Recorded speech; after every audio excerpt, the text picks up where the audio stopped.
continua de un agente extraño, carencia prolongada de algún factor ambiental esencial para el funcionamiento adecuado de un organismo, ¿verdad? En realidad, la forma más fácil de definir una enfermedad sería algo que se ve fuera de lo normal, ¿verdad? Así es como detectamos. Vamos al campo y vemos algo que se sale fuera de lo normal, ¿verdad? Y una cosa en el manejo de enfermedades, el primer paso es una buena caracterización del síntoma.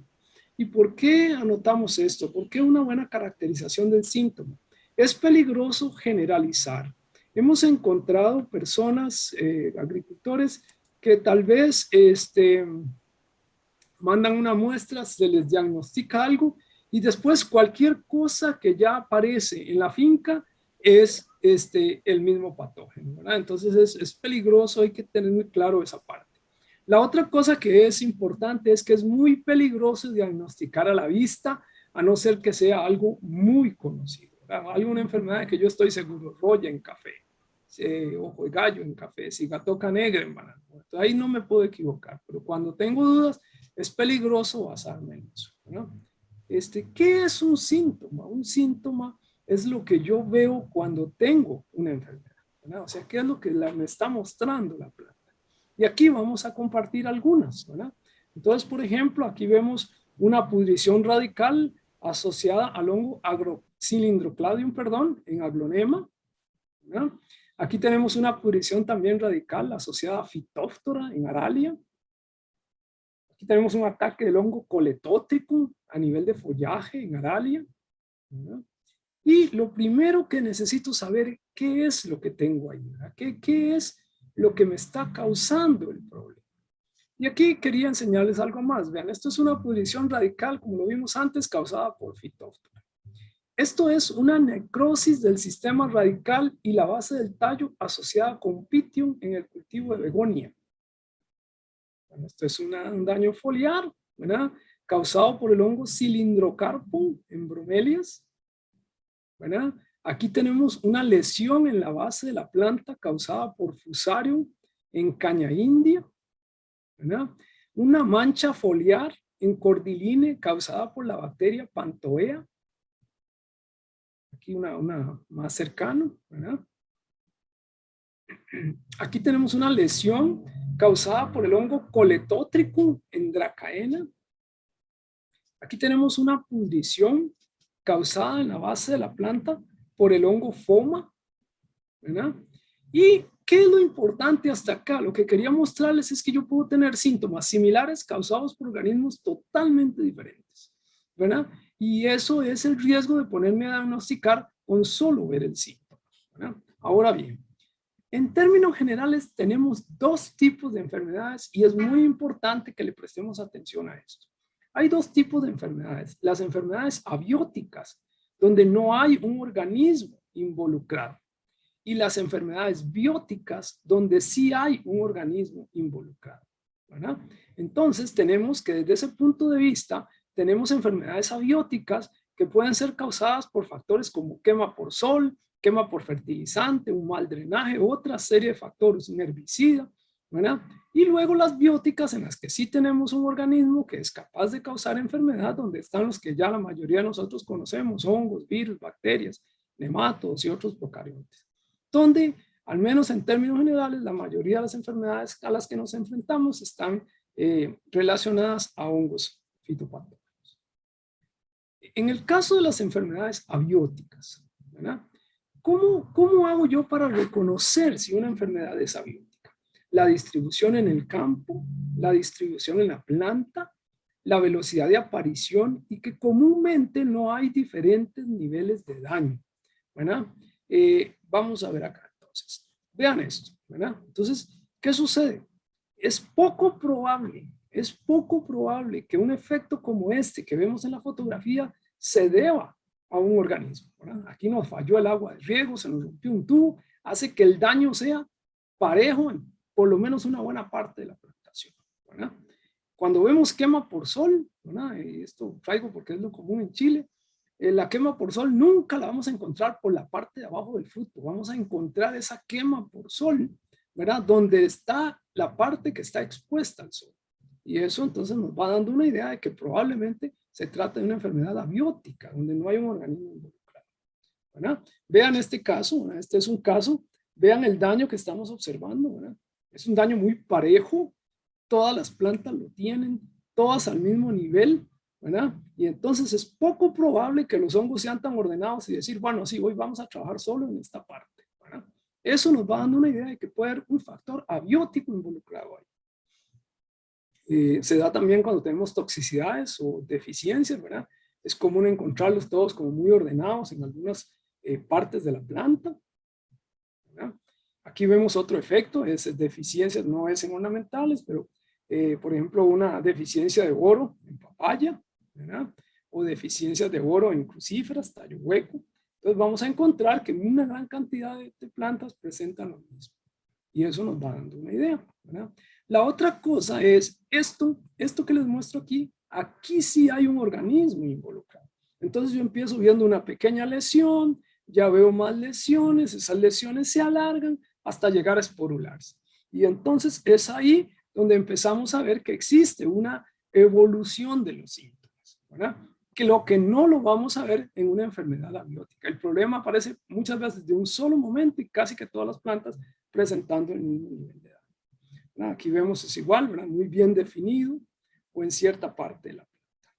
Aquí podemos ver, bueno, si yo tengo una planta que se me está muriendo dentro de una serie de plantas, pues aquí sí existe una alta probabilidad de que haya un organismo involucrado.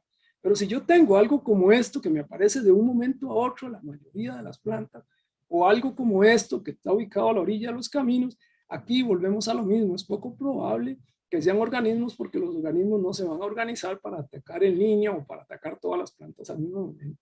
Y ahí debemos buscar otro tipo de enfermedades. ¿Cuál es la mejor forma de controlar enfermedades abióticas? La bitácora, ¿verdad? Donde yo llevo mis anotaciones, qué apliqué, qué productos utilicé, ¿verdad? Todo ese tipo de cosas. Eso es lo que me ayuda a mí. ¿Por qué es tan importante reconocer si una enfermedad es abiótica? Aquí pueden ver, es parte del cuadro aquel que enseñé de la foto anterior, donde la enfermedad era biótica, empiezan a aparecer lesiones como estas. Y entonces el agricultor toma estas muestras, las envía al laboratorio, hoy aparece un patógeno, mañana aparece otro, empieza a aplicar fungicidas y no logra detener el problema. ¿Y a qué se debe eso? Que este no es el causante. Estos son organismos oportunistas que se aprovechan que la planta está débil y empiezan a aparecer ahí, pero no son la causa del problema y por eso no se pueden resolver aplicando fungicidas. Y algo muy importante es que el diagnóstico de una enfermedad abiótica se realiza en el campo, no en un laboratorio. O sea, nosotros no podemos determinarle a usted una enfermedad abiótica en el laboratorio, es algo que se tiene que determinar a nivel de campo. Ahora sí, veamos enfermedades bióticas, ¿verdad? En una enfermedad biótica, donde sí hay un organismo, existen dos opciones. ¿Usted sabe qué es? No bate. Eso es muy importante, no bate. Si está seguro, bien. Pero si no sabe qué es, mejor haga un análisis, ¿verdad? Y entonces necesito tomar y enviar una muestra. Una vez que se determina que la enfermedad es biótica, que hay un organismo, yo necesito tomar una muestra que sea representativa del problema. ¿Qué es lo más importante a la hora de tomar una muestra? Que yo mande diferentes estados de desarrollo en esa muestra. No se cobra por aparte, no es que cada una se va a analizar y se le va a cobrar, eso no es importante, sino que vengan diferentes estados de desarrollo. Si yo mando estados de desarrollo muy avanzados, existe la probabilidad, ¿verdad?, de que hagan muchos organismos secundarios, ¿verdad?, como estos que estamos aquí, y ya no se pueda determinar, ¿verdad?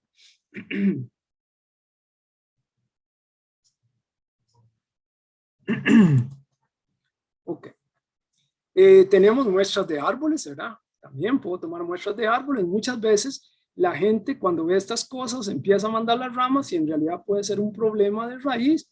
Por lo tanto, ahí lo recomendable es que usted si puede mandar la planta completa sería lo mejor, ¿verdad? Muestras de follaje, ¿verdad? Cuando son muertes descendentes, en vez de uno corta la rama, la corta y puede ver dónde va avanzando el hongo. Esta es la muestra ideal para mandar. Si es un árbol muy grande, uno puede en vez de raspar la base, ver dónde van avanzando el daño y esos trozos los envía, es ideal. ¿Cómo se va a manejar la muestra? Va a depender de dónde venga, la contextura del tejido, el tiempo que durará la muestra en llegar al laboratorio. si es una raíz o es un tejido esporulado, y dependerá de la persona que la lleve también, si es un mensajero, si es un agrónomo que sabe cuidar una muestra. De eso va a depender en qué la envío, si en una bolsa plástica, si en una bolsa de papel, ¿verdad? Y es muy importante crear un catálogo. ¿Qué es crear el catálogo? Usted manda una muestra, ya tiene bien identificado el síntoma, vaya creando una hojita para que le quede esa información. Eso es clave, ¿verdad? Debe agregarse información a esa muestra, y aquí lo que apunté es el laboratorio, el número de teléfono 2511-8781, el nombre de mi compañera, porque para no alargar la charla, ustedes llaman y ahí se les da la información, o pueden llamar a los otros laboratorios, que hay otros bastante buenos en el país, ellos le van a dar la información que requieren. Hablemos un poco de combate de enfermedades. Una enfermedad, el famoso triángulo de enfermedad, para que se dé una enfermedad se requieren 3 cosas claves: un patógeno capaz de causar daño, un hospedante que sea susceptible a ese patógeno, y las condiciones climáticas adecuadas para que esta infección se pueda dar y yo tenga la enfermedad, ¿verdad? Todo el manejo de enfermedades se basa en el manejo de este triángulo. Y aquí vamos a ver algo: ¿cómo funciona una enfermedad de hongos en términos generales? Aquí tenemos la espora, ¿verdad? Que es la espora del hongo, lo que podríamos llamar como una semilla del hongo, que puede ser traída por la lluvia, por la semilla, por las herramientas, por el viento, los trabajadores, ¿verdad? El carretillo. Entonces esa espora va a venir, ¿verdad? Va a caer sobre la superficie, germina como si fuera una semilla y penetra dentro del tejido, ¿verdad? Una vez que penetra dentro de ese tejido, se alimenta, porque es un parásito, se alimenta de la planta y produce más estructuras de reproducción. Esas estructuras de reproducción son llevadas por el viento, por cualquiera de estos otros elementos, y así va a infectar otra planta, ¿verdad? Cuando hablamos de manejo, esta es la pirámide de manejo, ¿verdad? La base de un manejo de enfermedades es la tolerancia del material que voy a utilizar, ¿verdad? Yo debiera, en la medida de lo posible, utilizar materiales tolerantes, ¿verdad? En la medida que yo logre conseguir algo más tolerante, esa es la base. Luego viene una buena nutrición del cultivo y vamos a ver los otros un poco más en detalle. Aquí quiero rescatar algo. Vean que la base del manejo de esas enfermedades es la tolerancia al material, la nutrición de ese material, una buena nutrición de ese cultivo y el manejo cultural, que ahora lo vamos a ver en detalle. Nos queda el combate biológico, una parte preventiva, y el químico debiera ser la parte cuando la enfermedad se nos sale de control. Y lo que pasa es que muchas veces queremos utilizar solamente esto, obviando estos otros, y así no funciona. Aquí lo que les quiero notar, esta parte también es muy importante. A mayor nivel de enfermedad que yo tenga, ¿verdad? Menor, entre mayor nivel de enfermedad yo tenga, ¿verdad? Menor va a ser la efectividad de los tratamientos que yo voy a utilizar. Entonces es común encontrar situaciones donde el nivel de enfermedad está altísimo y la gente lo quiere seguir controlando con una tricoderma, con un control biológico, cuando estos tipos de manejos fueron dados para niveles de enfermedad un poco más bajos preventivos, ¿verdad? Cuando ya la enfermedad se me escapó, yo probablemente tenga que utilizar un combate químico. Si ya usted es orgánico, es otra historia, pero estamos hablando de un manejo convencional, ¿verdad? Y otra cosa que debo tener claro es que cuando los niveles de enfermedad llegan a estas alturas, yo voy a perder efectividad aún de mi combate químico. Eso es muy importante tenerlo en cuenta, ¿verdad? La otra cosa es que el manejo de enfermedades se basa en la planificación y en el tener datos, ¿verdad? El manejo de enfermedades, ya la mayoría de ustedes que están involucrados con esto se han dado cuenta, es complicado, ¿verdad? Y no es tan sencillo como que yo voy a sacar de una bolsa cuál producto pongo, lo puse y voy a solucionar. No, yo necesito planificar con tiempo, ver qué hice, ver qué resultado me dio, medir el nivel de enfermedad y llevar datos para tomar las mejores decisiones y lograr controlar el problema. Ya hablamos de la nutrición, ¿verdad? Es clave una buena nutrición del cultivo, no me voy a meter ahí, no es mi campo. Tenemos colegas expertos en eso y ustedes manejan sus cultivos, pero eso es clave. Es la segunda parte más importante, la nutrición, una buena sanidad radical. Todo lo que yo pueda invertir en una buena raíz va a tener un impacto directo sobre el manejo de las enfermedades. Veamos un poco manejo cultural. Si volvemos a aquel dibujo, vamos a ver, bueno, ¿qué es el manejo cultural? Todo aquello que yo hago para favorecer al cultivo y desfavorecer al hongo. Entonces, por ejemplo, si hace mucha lluvia, el buen drenaje es clave. Si uso medio de siembra, ¿verdad? Que ese medio de siembra tenga un buen drenaje. El uso de semilla sana, ¿verdad? La desinfección de canastas y herramientas, esto es clave, ¿verdad? En veces las canastas las movemos por todo lado, van de una variedad para otra, las ponemos en el suelo, a veces en un furgón que usamos para jalar matas muertas y no las desinfectamos. Bueno, todos estos medios son formas de mover la enfermedad de un lado a otro. La eliminación de plantas enfermas, ¿verdad? Ya vimos que una planta enferma, el hongo produce más estructuras y esas van hacia otras plantas sanas. Entonces las plantas enfermas las dejamos ahí, no las queremos eliminar, no lo queremos, no sacamos el rato, tal vez no le vemos la importancia y eso solo se está convirtiendo en una fuente de hongo para nuestras otras plantas sanas. Una buena nutrición, como lo hablamos, ¿verdad? Una buena nutrición va a tener, tiene el impacto de hacer células de paredes más gruesas y eso favorece a la planta, hace más difícil la infección, ¿verdad? Una cosa muy importante, lo vimos acá, ¿verdad? Es que se pueden mover las enfermedades, principalmente de suelo, se mueven en los zapatos, se mueven en la ropa, se mueven en las ruedas de los carretillos o carretas. Entonces es muy importante aislar zonas muy enfermas, ¿verdad? Tal vez muchas veces tenemos una zona muy enferma, donde hay muchas plantas infectadas, empezamos ahí en la mañana a trabajar, con esos mismos zapatos, con esa herramienta, vamos a lotes sanos y nosotros nos estamos convirtiendo en uno de los principales movedores de la enfermedad de una zona sana, de una zona enferma a una zona sana.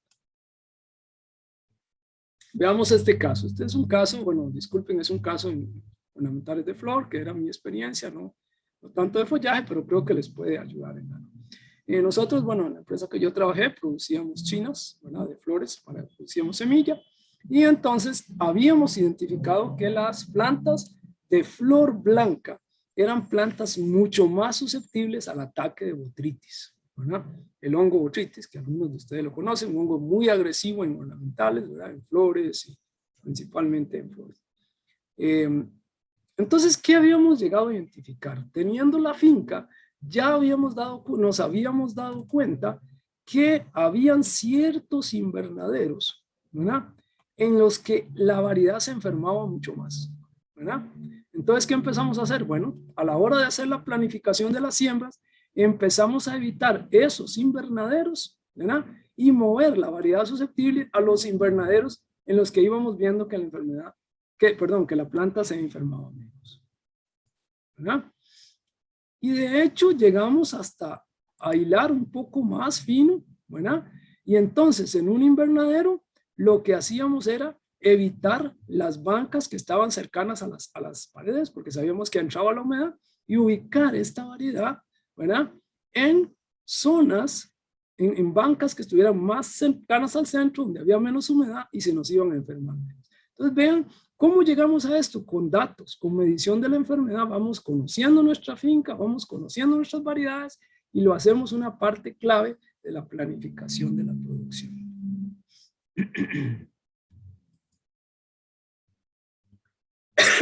Perdón. Hablemos un momento de combate químico. ¿Qué debo conocer yo de combate químico? Bueno, el combate químico se basa principalmente en fungicidas, ¿verdad? ¿Y qué debo conocer yo del fungicida? Que el fungicida sea efectivo para lo que yo tengo. ¿Y cómo sé yo eso? Bueno, muy sencillo. Ya lo vimos. Si yo no sé lo que tengo ahí, necesito hacer un diagnóstico. ¿Para qué necesito hacer ese diagnóstico? Para saber cuál hongo es. Y ya yo, sabiendo el hongo, puedo entrar a la literatura y revisar, ¿verdad? La bibliografía, a la web, y revisar cuáles fungicidas están anotados efectivos para ese hongo. Puedo ver las etiquetas, ¿verdad? Y ver si viene efectivo o no para el hongo que yo tengo. Eso es clave, ¿verdad? Solo una anécdota ahí.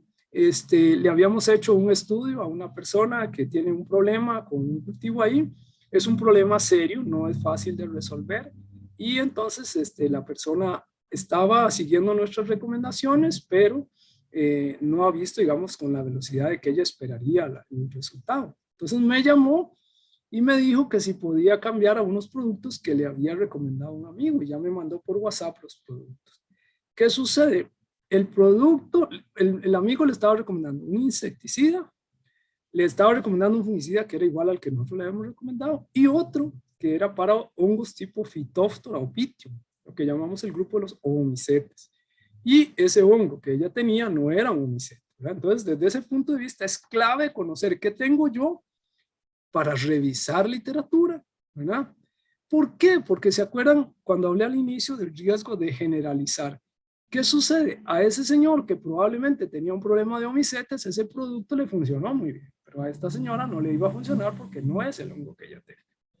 La otra parte clave que debo conocer de un fungicida en ornamentales, y todos los que hemos trabajado en ornamentales lo aprendimos, tal vez no de la mejor forma, es si el producto es fitotóxico o no. O sea, si es tóxico, ¿verdad? Todos sabemos que una quema hace que no podamos exportar. ¿Cómo hago esto? No queda otra, una prueba de campo, ¿verdad?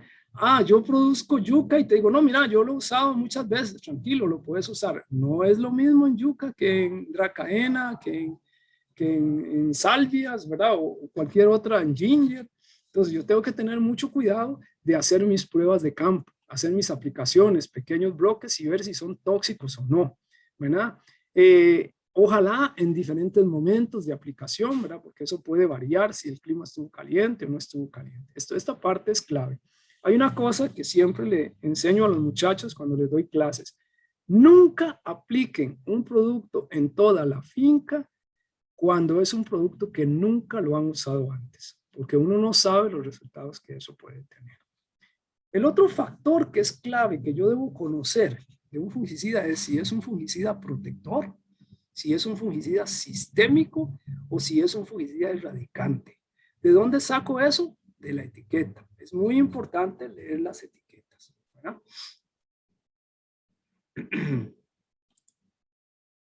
Veámoslo aquí. ¿Qué es lo importante de saber yo si el fungicida es protector, erradicante, sistémico? Bueno, un fungicida protector es un fungicida que no penetra en el tejido. El fungicida protector se va a quedar en la superficie de la hoja, ¿verdad? Entonces, ¿qué pasa?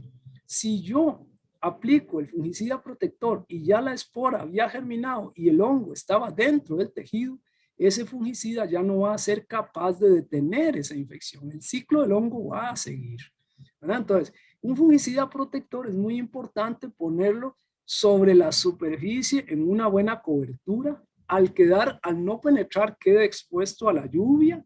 Entonces, tal vez es importante agregar una pega si el producto lo requiere, ¿verdad? En veces no lo requiere porque ya la trae en la formulación, pero a mí me interesa que quede una buena cobertura y que se sostenga ahí aunque llueva, ¿verdad? ¿Por qué?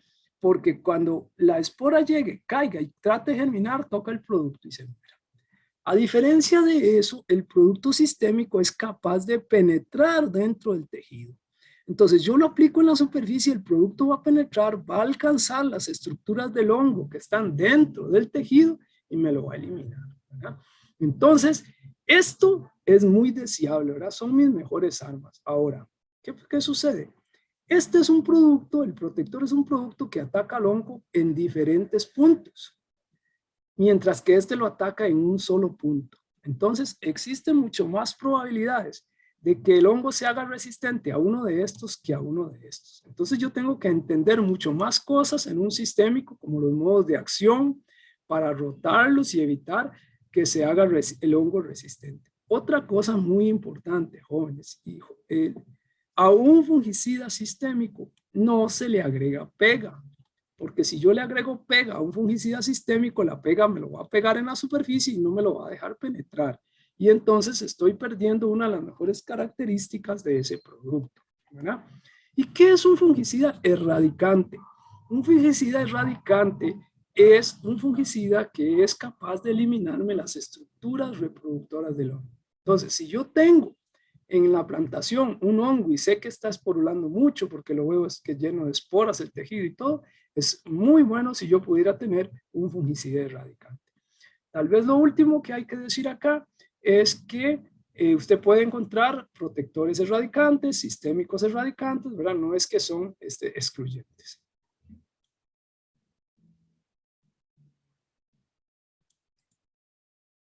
Por último, tengo este esquema que resume un poco lo que hemos venido hablando, ¿verdad? Entonces, si yo tengo un problema biótico, caracterizo el síntoma, envío al laboratorio, con esos dos datos puedo crear mi hoja, ¿verdad? Con una descripción del síntoma y mi agente causal. Hago una revisión bibliográfica, qué información hay sobre el patógeno, cuáles productos, ¿verdad? Hay ahí. Y otra cosa muy importante que ya lo vimos es mi historial de lotes. ¿Cuál ha sido los niveles de daño? Si hay lotes que llevan más daño, ¿verdad? Y eso me permite ver posibles factores de predisposición. O sea, aunque es causado por un organismo, hay factores que me pueden favorecer que ese organismo ataque, ¿verdad? Y eso me va a servir para luego ir desarrollando un manejo más completo de la enfermedad.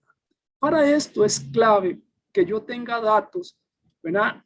Y entonces yo sé que este lote, la variedad tal se enfermó mucho y en este lote la misma variedad en un momento de siembra y parecido hubo menos enfermedad. Entonces yo puedo empezar a comparar esos lotes, si la semilla que usé era del mismo tipo, cuál es el análisis de suelos de este lote, cuál es el de este otro, cuál es un análisis foliar de este, cuál es el de este, cuál era la acidez aquí, cuál era este, y me va dando una idea de los factores de predisposición que también debo considerar para desarrollar un manejo integrado de la enfermedad. Muchas gracias por su atención. Es algo un vistazo, como les digo, ¿verdad? En todos los temas se podría profundizar mucho más. Estamos para servirles en cualquier cosa que podamos servirles, ¿verdad? No solo para análisis de muestras, pueden llamarnos con dudas o cualquier cosa, con mucho gusto.